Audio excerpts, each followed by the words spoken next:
Cool. So really random little video today. This number 6 carb on the CBX has been leaking. We rebuilt the carbs. I actually didn't change the float needles on these. They had been recently rebuilt by another garage and they'd replaced loads of stuff, but they hadn't replaced the fuel rail O-rings, which as soon as we took them off, they started leaking. So these cars went on and off, on and off, on and off this bike. But I didn't replace the float needles because they had all brand new seats and they all looked lovely and clean. And again, it's not right, it's wrong, made a mistake, should have replaced it.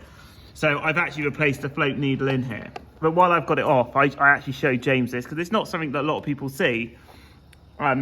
Most of you will know how a carburettor works, but for those of you who don't, this is how fuel gets in the carb. There's a float, and as there's no fuel in, the fuel goes in. And if you imagine the float bar as it goes up, it's gonna close it off. And now this float needle here is working perfectly fine, but the one I took out was just letting enough of a drip out for it to run down into the overflow. So if you have got one of those little weeps, it could be the needle, something as simple as this. But this is it, and this is also why it's so key to set your float heights right.